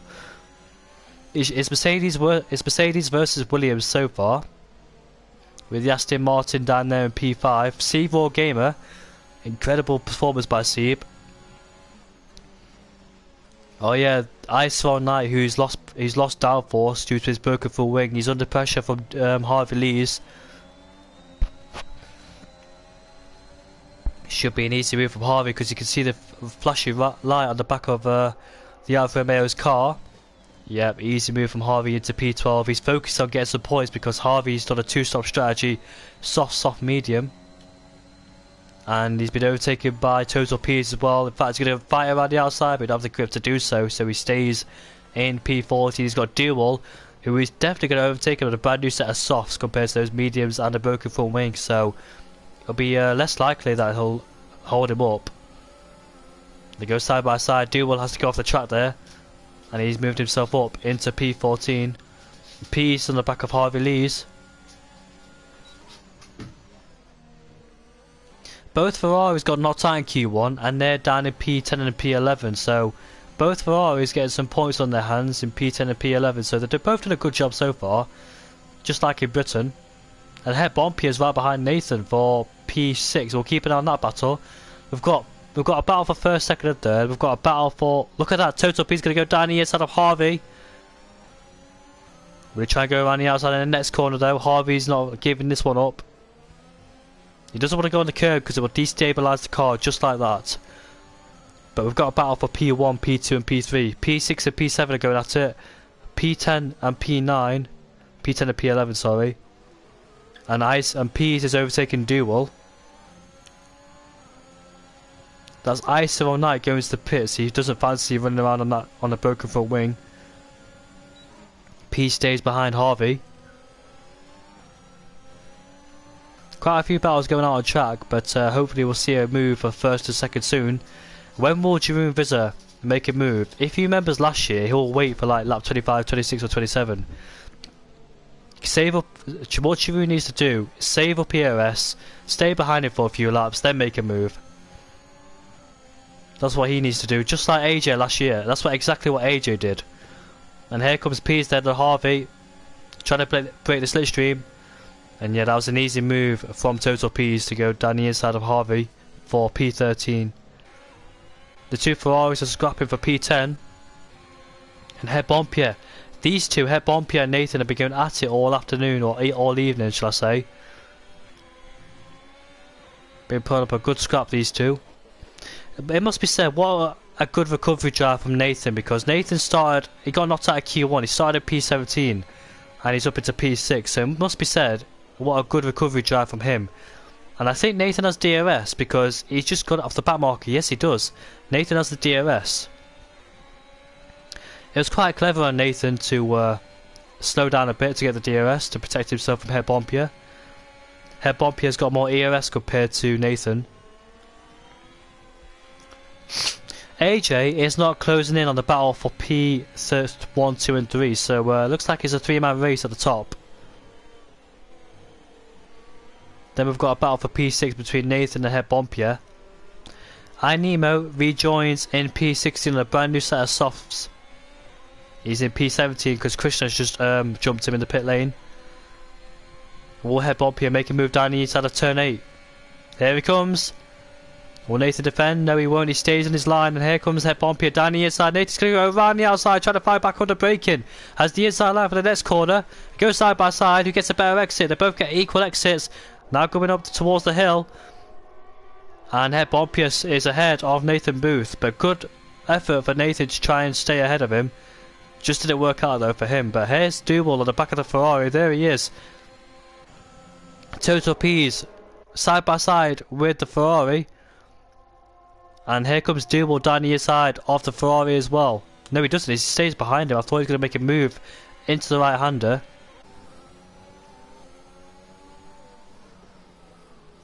Duval with a much fresher tyres needs to get past both Ferraris because his pace and tyres will be much better compared to the two. However, at the front, Jeroen Visser is closing in on Walter. Tim is right behind his teammates, so he's got some good pace on him despite having the oldest tyres. Out to the top 3. And here's Duval then making an overtake as an Alpine has dropped it. Is that iNemo? Yes, it's iNemo who spun coming out of the right-hander. And Duval is up into P11. Next one is the Ferrari and the hard compound tyres. Then his teammate and Total P's. In fact, they're getting so close to the top. Here he is there, Jeroen Visser and Walter. Look at the ERS difference between Jeroen and Walter. He's putting him under so much pressure. Jeroen is thinking about the long game here. He's thinking very smartly about this. Very tactical as well between him and Jeroen. He's thinking about the long game. He's not going to go for it straight away. He knows that he's got more ERS compared to Walter. And Tim's doing a fantastic job. I'm impressed with this driver. He wasn't quite there at the British GP. I think he scored points, I'm not quite sure, but look at both Williams in the top 3. And Duval's about to make a move on the McLaren driver for P10. Then his teammates up ahead on the old hard compound tyres.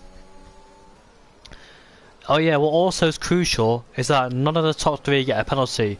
Or in fact, Jeroen Visser is right behind Walter into turn 1 and turn 2. But it's really important for the top 3 not to get a penalty, because that could be a pivotal moment for the race. And Nathan's still behind Het Bompier. He's not really pulled away as Het Bompier, as Giroud then comes onto the straight once more. It's lap 23 out of 27. When is Giroud going to use that ERS? When is he going to make an overtake?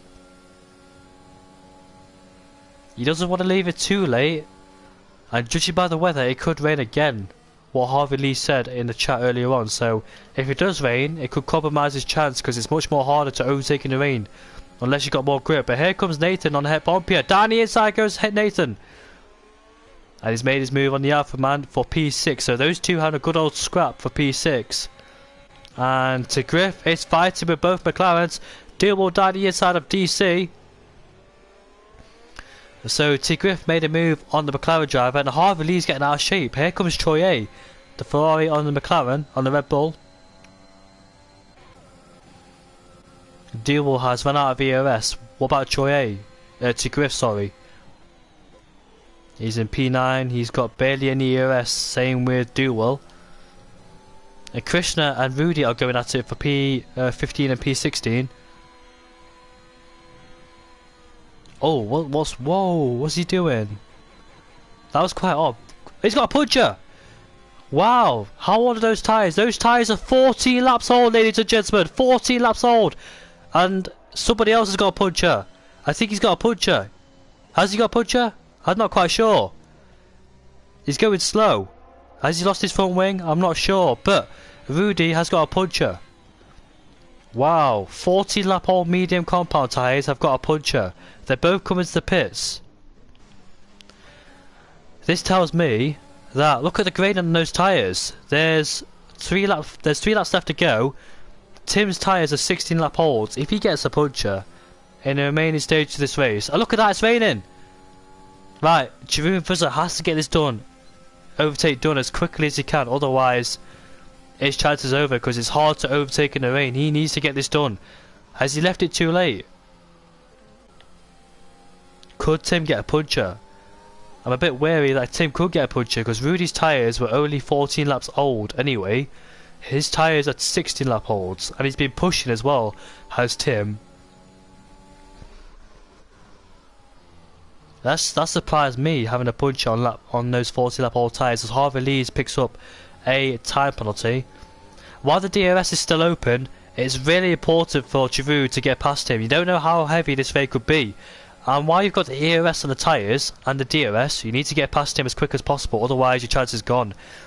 I don't know if he's quicker in the rain, but evidence wise, at the early stage of the race, Walter was the quickest man in the rain. So if it gets too wet, Walter has a chance of still winning this race, but Giroud needs to get past Walter as early as he possibly can. Right about now, as Sebastian's retired, Sebastian is out of this race. Hopefully there's no safety car. There should be a safety car. There's 2 laps to go anyway.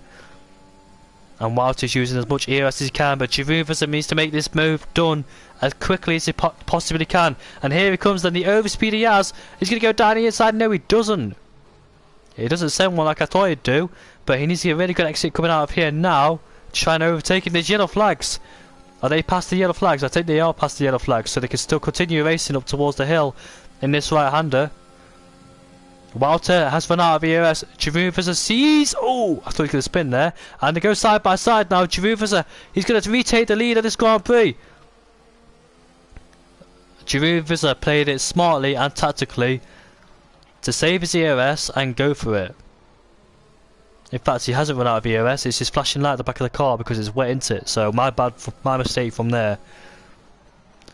But Giroud leads this Grand Prix. And they're all going to the pits. This is a mad dash. Tim's going to have to double stack. So is AJ. And Seabraw Gamer, he comes into the pits. They're going on to the intermediate compound tyres, folks.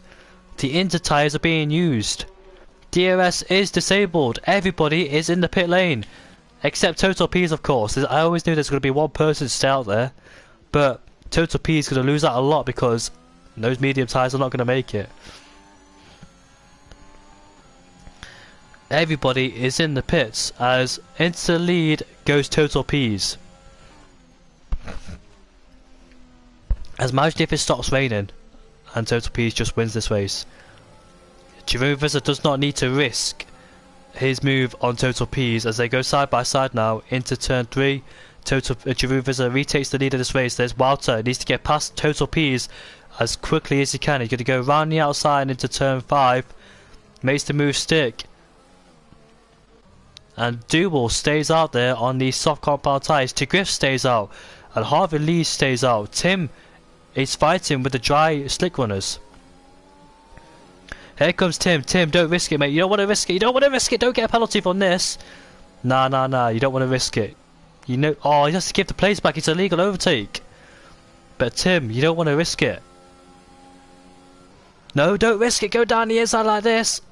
And he does. AJ's right there, you know, Tim. I spins him. He spun. Harvey Lees has gone off the track. He gets a penalty too. Yellow flags. A Sevo Gamer completely cuts the corner there. Yeah, but Tim had to be careful. You don't want to risk overtaking somebody on slower tyres as Pease has spun. But here's Tim and AJ. Tim's going to go down the inside of Duel. Here comes AJ and Duel. This is a battle for the podium points position. What are you doing? No! It's going to go terribly wrong.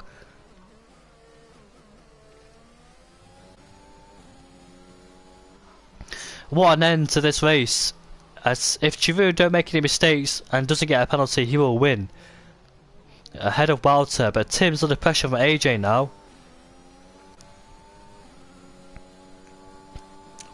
I can't believe how this race has gone. It's just turned so many times. And here's the two slick runners as Pease has retired in the pit lane.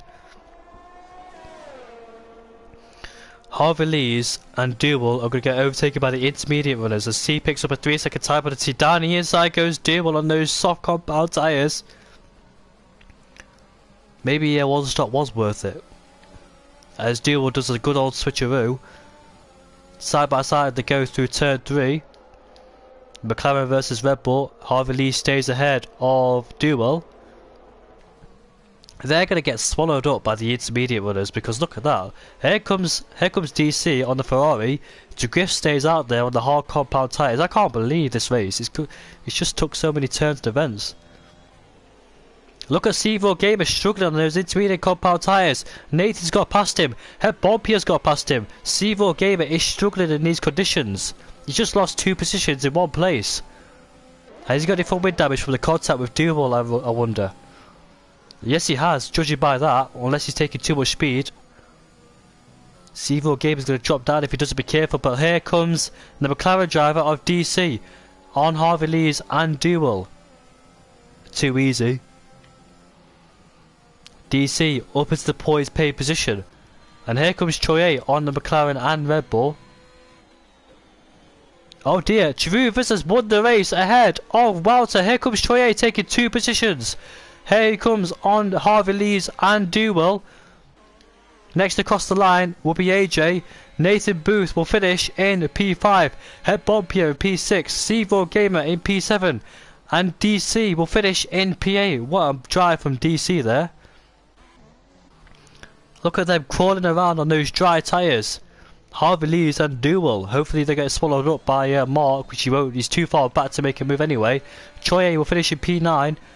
Harvey Lees will finish in P10 and Duel will finish in P11 and here comes Tigriff. P12, Mark in P13. Wow, what a race, what a race. This race has been entertaining. This is the best French GP I've ever seen. It was much better than last season's French GP. Wow, what a race. Rudy P14 and ISO Knight in the wall. Condolences to ISO Knight there. He did nothing wrong. He just caught up in an incident where it wasn't his fault. He could have scored some really decent points, did ISO Knight. And here comes iNemo then in P16 ahead of Krishna and Orange and Gamma, who is not here. But well done to Giroud Vizza for winning the French Grand Prix.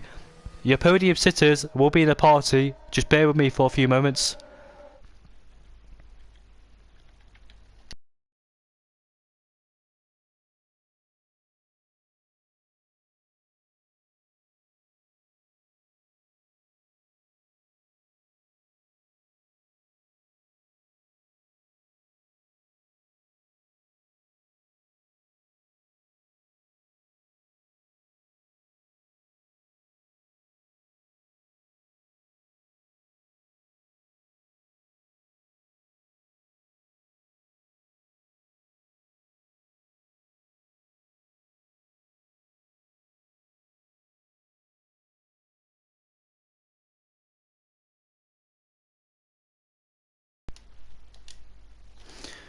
Just bear with me, I will get your podium in the party, but make sure you share the stream because that was just a fantastic, intense race. I don't even know what adjective to describe it, but that was just one hell of a race that will go down in the CRL history books. It's a Dutch 1-2-3. Jeroen Visser is your race winner, ahead of Wouter, Tim in P3. I'll invite your podium sisters right now.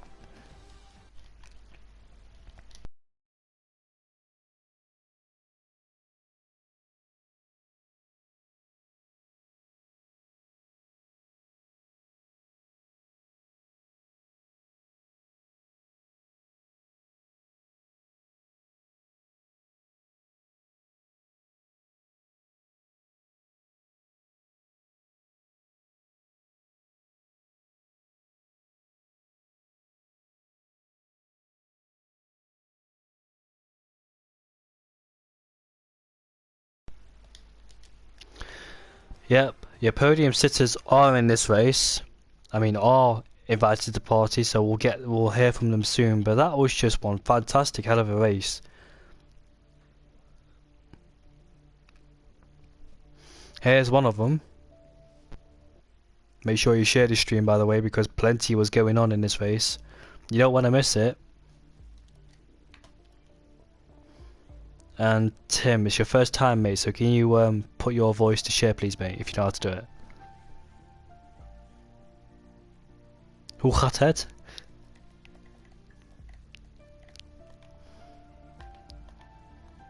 Het gaat goed met mij, dankjewel.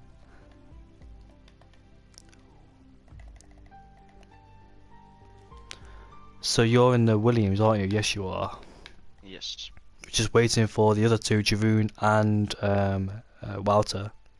Yes. Here's the other one, Jeroen Visser. Yes. Gonna be speaking to all three Dutch people. Triple Dutch podium, man. Sick. Just waiting for Wouter, and I don't think he's gonna be happy because it's another P2, two P2s in 2 races for Wouter. But I think he'll be the championship leader. I think because obviously Rudy didn't score any points and Jeroen didn't score any points in the last race, so I think Wouter is the championship leader. So he'll be happy about that. But it's only round 2. And Tim, where did you finish last race, mate? I think P12 or something was a bad race. It'd be good for constructors though, wouldn't it? P2 and P3. We're just waiting for Wouter. Hopefully he'll join. Yeah, he will probably. Yeah, there he is. Right, here we go then. So, I think I need to sneeze. Hold on. No? Oh, if I sneeze, I'll sneeze. Right. Tim, congratulations on the podium, mate. Pace was absolutely fantastic in that second half of the race. Where did you qualify, in fact? I qualified 8th and had a really good start. I was on P9 and then I overtook 3 people, I think. And then I was on P6, so it was a great start. I think you were one of the ones that pitted early to avoid that traffic, weren't you? And you had such amazing pace. You managed to get past Wouter, you got past AJ, and you got past Jeroen. So you had amazing pace in that second half of the race, mate. You were helping Jeroen a lot by holding up Wouter, and obviously team orders came into play, I think, between you and Jeroen. Yeah, I saw him in my mirror, and he was just faster, so I let him pass. So you weren't in the more party? chance to win the race. No, but I saw him. He was pretty much faster than me, so I just let him go because he had more chance on the win than I had. Because Wouter was gaining really fast on me, so I just let him go. Starting to P, were you surprised with the pace you had today, mate? Yeah. From last week it was very bad. I nearly get into top 10 and now I'm on the podium, so pretty much surprised, yeah. And I had much speed to hold on in the P3 and with the 2 guys in front, so that's very good. Do you think there was any chance of fighting Wouter in the last few stages, or was he just... Well, there was no chance of fighting him, sorry, because obviously you had to double stack, so it's quite what I said, but was you expecting any rain to come at the end of the race? Yeah, I heard Jeff said on a board radio that it's gonna be rain, So yeah, I thought I'm gonna take that P3, and I was trying to when it's dry, I was trying to get that P2, but yeah, it was too late. My tires were 73 Percent. percent. Yes, and yeah, it was impossible to push on the tires because otherwise they will blow up, and it was end race for me. So What was you thinking at the point when you saw your teammate and Wout in the pits? Did you have two minds? Did you think, should I stay out or should I go in? yeah, I was going in because it was raining. It was raining very hard at that stage, and but the double stacker ruined my chance of P2 or P1. Yeah. But it doesn't matter. We got P1 and P3, and those are big points, so that's good for the team.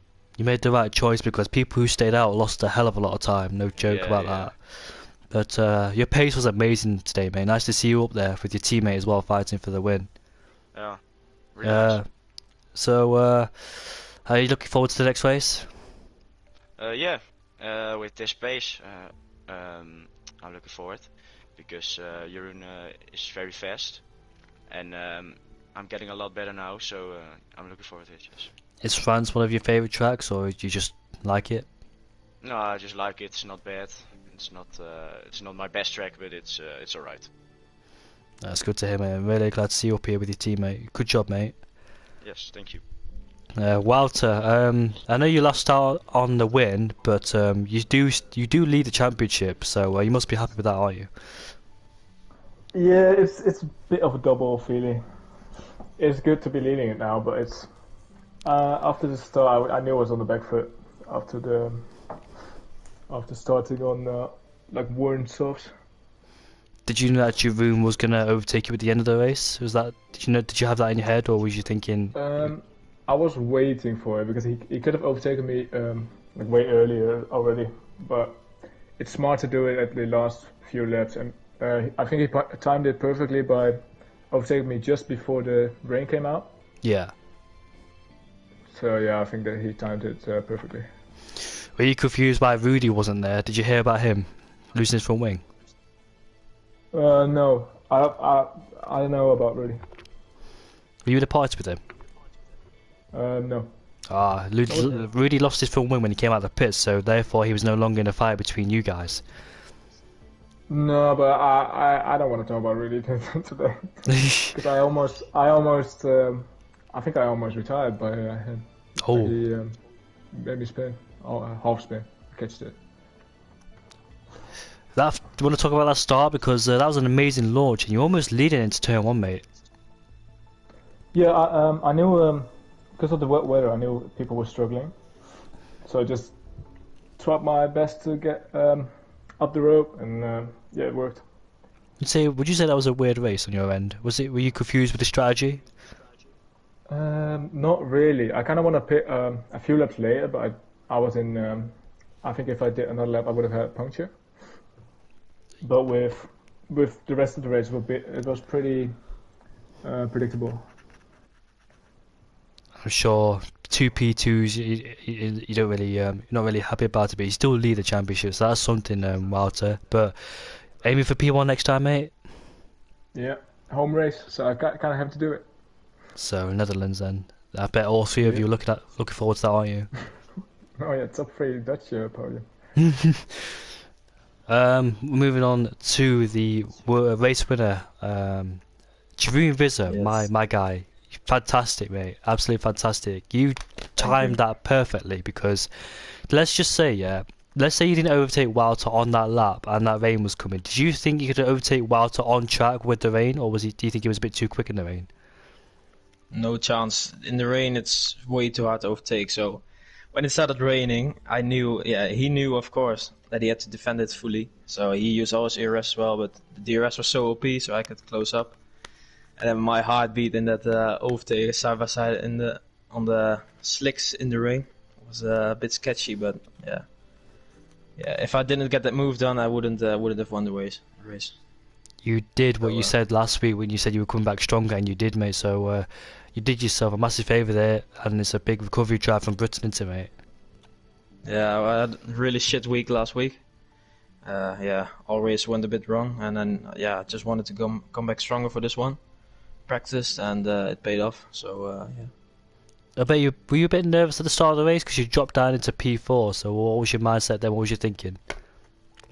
Like, honestly, I wanted to keep that P2 for the first corner, but I was so cautious, man. I just didn't want to spin at the start. I didn't really know what the track was, so took it a bit too cautiously. And Peace and Wouter, had a rocket launch, so I thought I'll just settle behind and wait for them to make mistakes. So Peace made one first, and then could stick behind Wouter because Rudy had wing damage. So. I never knew that Rudy had wing damage before, but Jeroen, do you know that last qualifying lap you did? Was it traffic that distracted you from getting pole position, do you think? Yes, like I had in the last sector I had 3 cars. One was off an Aston Martin, I think, in the last corner, like on the apex almost, so I lost a lot of time in the last run. Yeah, but P2 is always good. Yeah, really good pace today from both Williams and Wouter in P2, and Nathan as well. Recovery drive from your teammate Wouter, so he did a good job too, didn't he? Jacob. Say again, Wouter. Wait, you're talking about Nathan? Yeah, he came. I think he finished in P6 in the end, didn't he?